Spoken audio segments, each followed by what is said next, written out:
Well, as we heard from multiple members of the Edmonton Oilers here this morning at Rogers Place, Cam, it was very clear that there is still a sting after that Game 7 loss in the Stanley Cup final to the Florida Panthers, of course. Yes, a couple days later, still reflecting on that and the opportunity to look ahead to next season and what that may bring. And as we look at next season and what this team may look like, we also heard from 5 of the UFAs, and in these coming days, some decisions will be made. What did you make of what we heard from them this morning and what you kind of took away from that?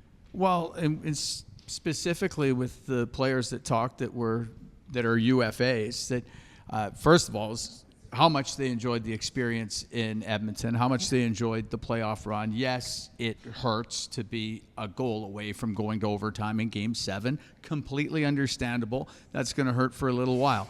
But reflecting also upon how much they enjoyed the experience, how much they enjoyed the playoff run and this group.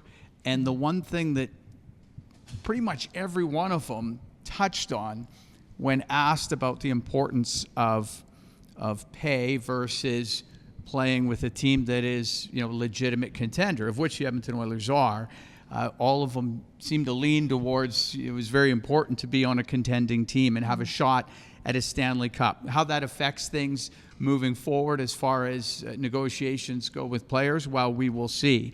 And, the likelihood of bringing back everybody, I think, is probably slim. But it is very rewarding, very optimistic to hear how players really valued their time in Edmonton, valued their time being on a really good team.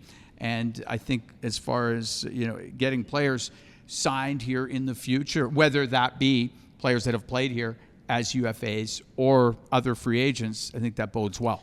A huge question mark and focus is number 29, Leon Draisaitl. He kind of danced around the topic. Of course, there's still lots to determine when it comes to his contract and potential time in Edmonton. What did you make of what we heard from number 29 this morning?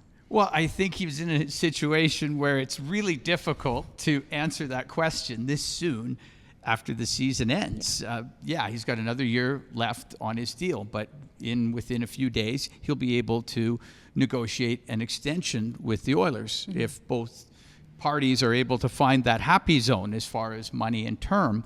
But where it sits right now, yes, it sounds like he would be completely open to discuss that. But once they have to get into the specifics before you really can tell which way you want to lean on this. So it's difficult for him, and I understand why you don't want to really say anything one way or the other because there's so much left to be determined. But the one thing I did get from what Leon was saying was he loves playing here.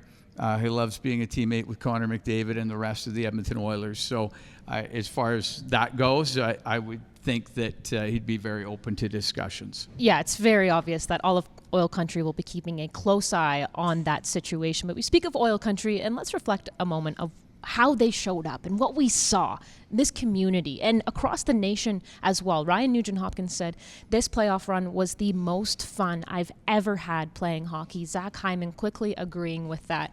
Can we just reflect on the moment that was the last 2 and a little bit months?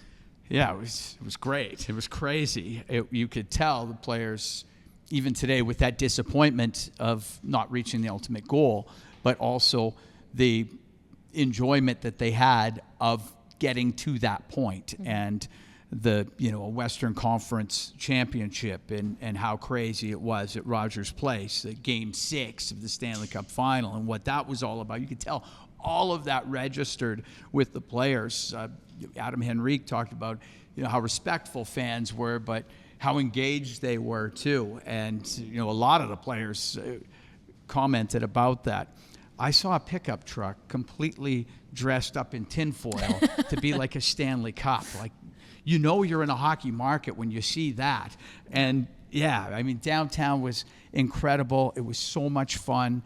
Just amazing that Oil Country just takes it up a notch when it gets to the playoffs. And then as it got to the Stanley Cup final, went up even another one. So it was incredible. It was a lot of fun. I don't think it was lost on the players. Absolutely. You think ahead to next season. And Chris Knobloch said, how much he learned coming in November and then kind of hit the ground running. You know that he's going to hit the ground running come September when preseason starts even. And the players got to feel the same way as well, no matter who's in that room. He said the guys that we do have signed and these core members, that they're going to be chasing after it. And he feels confident that they can get to a very similar spot again next year. As we look ahead, I know that you can't really predict the future, but if you had a little crystal ball, what do you expect to see from the Oilers come the 24-25 season? Well, I'll see a team that is battle-tested, a team that, as we saw through the course of this season, if things don't go well for a little bit, there's no panic, and there's no panic in their game, and they're able to get it back around, whether that be in the regular season, as we saw with the 2-9-1 start, and then eventually turning things around and with a 16-game winning streak, and in the playoffs at times being down, and we're able to turn it around. So, and a team that also knows how difficult it is to get to the Stanley Cup final, to go through an 82-game season, and that there's going to be ups and downs. And then in the playoffs, it's a hard road. There's a lot of good teams, and sometimes it can just be good fortune or misfortune that can swing things one way or the other. So, yeah, you see a team that has a lot of experience, a lot of skill, and I can't wait till it gets going again. Absolutely can't wait. I know that summer starts now, but my goodness, I know that the two of us, as well as all of Oil Country, are already looking forward to what is ahead next season. Enjoy the summer, Oil Country, and we can't wait to see you soon.